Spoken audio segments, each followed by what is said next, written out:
Hey, what's going on, everybody? Happy Wednesday out there. Hopefully, we're all, still trugging along here with all this rain we're seeing in the southeast. Good news is, though, there is hope on the horizon after we get through the work week and get into this weekend. I do see some signs of some nicer weather. So, that is definitely some good news, and we will definitely, hope for the best with that forecast, and hopefully that does unfold the way I think it will. But before we get there, we do have to worry again with still some of this flooding, but also some severe weather going into tomorrow and Friday here in the southeast. I think it could be kind of a 2-day event for a lot of the same folks. So very interesting, and this is something we don't really see that often with multiple days of severe weather in the exact same place in this part of the country. A lot of the times this is just with a front swinging on through, so it's a one-day event. But with this low pressure just kind of hanging around for such a long period of time, we could have some of that severe weather to worry about. So we will definitely talk about that. So taking a look at satellite imagery here, again, we have a big area of unsettled weather here into the southeast and mid-Atlantic, and all of this is due to this low pressure still just spinning away today and bringing in a lot of Atlantic moisture and Gulf moisture. So a lot of you folks down here into sections of kind of Mississippi, Western Tennessee, Arkansas, a lot of these other states have had really nice kind of dry weather, even through much of Alabama. And the reason for that is a lot of this, flow here is actually bringing in dry air from the north. Unlike us folks here to the east, where we're getting that southerly flow and that flow off of the Atlantic, is why we're seeing rain in other places and dry weather for folks back further to the west. So just a little interesting there to see. Another big thing today that you can see unfolding on satellite right now is some pretty strong storms firing up today. So you'll see these clusters of storms kind of exploding here back out west into the plains. And this is kind of just multiple areas of some severe weather that we are dealing with today. And, we'll see that here in a second on our Storm Prediction Center map. But looking at radar imagery right now, we will start kind of here back towards the east. Again, just a lot of rain that we're dealing with in the southeast. Pretty widespread flood watches from much of Georgia, South Carolina, western North Carolina, and even down into the Florida Panhandle. We're seeing some of those flood watches. And as we kind of zoom this out a little bit, that's not the only part of the country dealing with some problems. If we look back towards Texas, Texas has a lot going on today, actually, with a lot of heat advisories and excessive heat warnings combined with a couple tornado watches up towards the Panhandle and also back over here towards sections of the Denver metro and through sections of Wyoming as well, where at the time I'm recording this, we actually have a tornado warning. So again, very strong storms back out here in the plains to watch out for.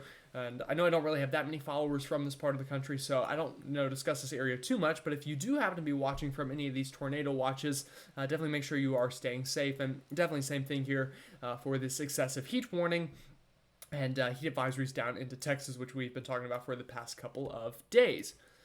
So looking at that severe weather threat today, again, the big area back out here into the plains from Texas all the way up through southeastern Wyoming, having that chance of some strong to severe storms today. And again, all hazards on the table from strong winds to damaging hail to even some tornadoes out there. So again, just making sure you're taking all your precautions out there in that part of the country.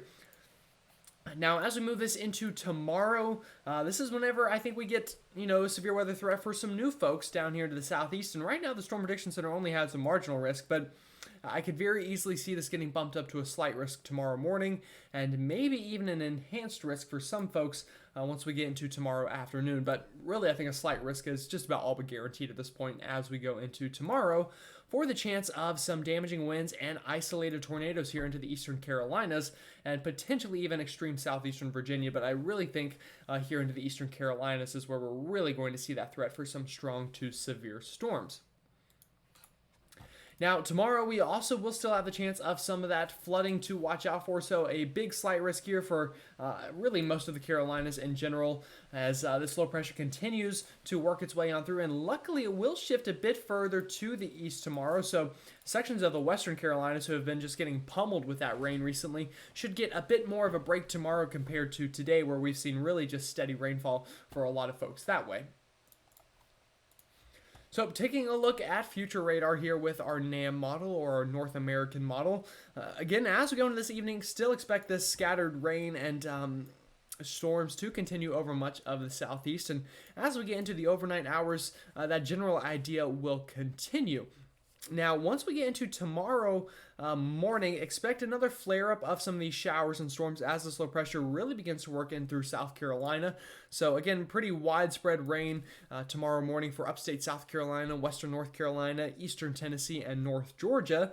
But it's places further to the south and east of there that we will have that severe weather threat to worry about. So, you'll notice tomorrow morning could see some storms back out to the west, or the east, excuse me. But once we get into tomorrow afternoon, that's when we get kind of a bit of a lull. So I think once we get into about noon, 1, 2 o'clock, you'll notice we dry out a little bit behind that morning convection here into the eastern Carolinas. And with that, we could see some sun, and that could trigger another line of storms to fire during tomorrow evening and getting into the overnight hours. And these could produce some strong winds and some tornadoes as well going into our Thursday night. Now, I said this could be a multi-day event, and that's what the models are showing too. As we get into Friday morning, you see the all clear, but once we go into Friday afternoon, another flare-up of these strong to severe storms that could produce some damaging winds and some isolated tornadoes on Friday afternoon for a lot of the same folks here into the eastern Carolinas and even up towards areas further north into Virginia, potentially getting in on that action on Friday afternoon. Now, the one, I guess, good part about this is with that sunshine and all, the rain will be more scattered. So today, again, we've seen very widespread showers and downpours, but by the time we get into Friday, it should be a lot more isolated, and especially once we get into our Saturday afternoon, things should really improve for most of us here in the southeast and mid-Atlantic. Now, I wanted to zoom this map in a little bit on this region and talk a little bit more about the severe weather threat tomorrow, just because I know I have a lot of viewers in this part of the country. So we'll definitely do that here. So as I move this ahead into today and what we're seeing right now, I actually posted this on Twitter yesterday, so you might have seen yesterday I talked about the chance of some funnel clouds and maybe even a brief spin of tornado today in the low country of South Carolina, and sure enough, that happened. We had some pretty widespread reports of funnel clouds down there into sections of Orangeburg and a lot of the Charleston area, seeing some of those stronger storms that kind of snuck up on a lot of folks. So I talked about that yesterday on Twitter as well as on here. I think I even mentioned that a little bit. So that forecast definitely verified. I'll give myself a little pat on the back for that later. But for now, let's go ahead and talk about tomorrow. So again, as we go into tomorrow morning, things will be relatively quiet, and I should explain this map a little bit as well. So these kind of brighter colors here indicate storm fuel. And of course, that is just what allows these storms to grow in size and strength. The other thing you'll notice on this map that might be kind of hard to see are these kind of circles with some lines in them. So these are called hodographs, and I talk about this every now and then on the channel, but not very often. And this is kind of once you get into more of the advanced meteorology, if you will, and more of the kind of weather geek kind of stuff. But what these kind of tell us is the profile of the wind in the atmosphere. So it tells us the speed of the wind and the direction of the wind with height.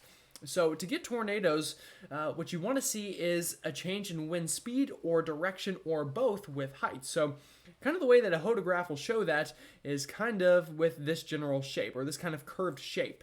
And we're going to see that kind of unfold a little bit as we get into tomorrow afternoon. So you'll notice tomorrow afternoon, obviously with that sunshine, we're getting that instability and that storm fuel to ride up into the eastern Carolinas. And with that, you'll notice a lot of these hodographs here kind of curve a bit. Now, a lot of them kind of do one of these or one of these kind of. So it's not exactly a perfect, big round circular hodograph that you might want to see, but nonetheless, what this tells me is that this model is expecting these storms to be gaining inflow tomorrow into them and likely outflow as well. So with that, obviously it's telling me that these storms will be rotating, and with that we will likely get the chance for a couple of tornadoes. Now, what this reminds me a lot of actually is kind of what we saw a month or two back into eastern North Carolina and southeastern Virginia, where we had that Virginia Beach tornado. This is a very similar setup with the hodographs, so I'm not saying we're going to get, a big tornado through a populated area tomorrow, and obviously I hope we don't, but what I am saying is you need to keep your eye open and have a way to get warnings if you're here in the eastern Carolinas tomorrow. And as you'll notice, going into Friday afternoon, the exact same thing, with once again a lot of these curving hodographs that are kind of doing something similar to what we're going to see tomorrow, as well as this storm fuel working its way in. Now, again, I think Friday afternoon we incorporate more folks up into Virginia and potentially up through more in the mid-Atlantic compared to tomorrow. But excuse me, nonetheless, we will definitely have some pretty widespread severe storms on Friday as well, I think. So again, this could be a 2-day event. I'll definitely be storm chasing tomorrow, likely in kind of this area right here that I have circled, and I might even stay the night there in the Eastern Carolinas and storm chase again on Friday.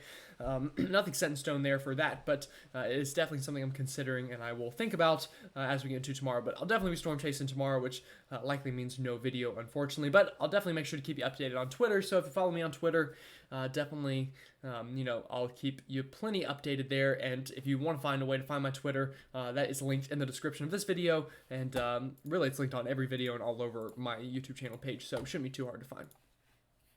So now kind of zooming out and talking a little bit more about other things other than just severe weather tomorrow and Friday. As we get into Friday, again, you'll notice the low pressure kind of scoots off to the north. So our Saturday afternoon will likely be pretty nice for a lot of folks. Still some scattered showers and storms up into the northeast and mid-Atlantic, but as a whole, you'll notice we have a pretty big section of pretty nice weather for our Saturday afternoon and likely even our Sunday afternoon as well before another storm system works its way into the picture going into early next week. And really even starting Sunday, I think we could see some severe weather up here into the Midwest, which we'll talk about in a couple of days. But nonetheless, just know we'll have a little bit of a lull before some stormy weather works its way back into the forecast into early next week, before after that we might get an even longer lull and some nicer weather for an even more extended period of time. So taking a look at future temperatures as well here. Again, expect below average temperatures over the next couple of days in the southeast as this rain continues through at least Friday, likely even Saturday, before we finally get kind of back to normal into the mid-Atlantic and southeast. And while all of this is happening, still expect well above average temperatures down into Texas and the Midwest. And that will, of course, contribute to even more of that excessive heat down there into Texas that we are seeing.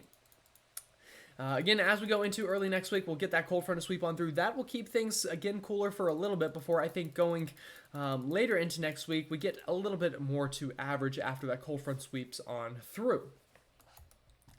So obviously another big part of that this time of the year is the dew points and how that is going to contribute to the forecast. And again, right now, I just want to point out, look at these dew points in Texas. This is why we are having that insane excessive heat. We're getting up into 100, 105, even 110 degrees with dew points like this. That's when things really become dangerous. And you'll even notice once you get this purple color, that's dew points past 80.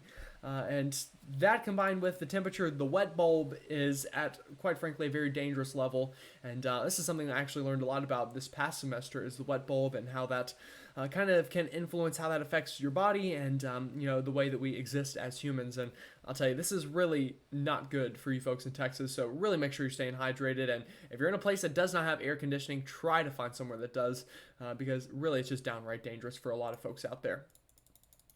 Unfortunately, that will continue, although I will mention it will moderate a little bit going through the next couple of days down there into Texas before, again, likely we get some kind of cold front to sweep on through for a lot of folks going into early next week, and that will help bring some relief to you folks out there into sections of the Plains and Texas. Now, for extreme southern Texas, it'll be tough to get that cold front to sweep all the way through and bring those dew points down, but as a whole, we should get some relief from that excessive heat going into early next week. So I know that's a long way out to kind of ask you to hang in there for, but it is at least something to look forward to on the horizon. So looking at the 6 to 10 day temperature outlook, again, still well above average temperatures in this kind of region of the country.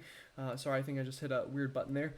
Anyway, still well above average temperatures down here into the southern part of the country going into the 6 to 10 day period, but hopefully the dew points will moderate a little bit.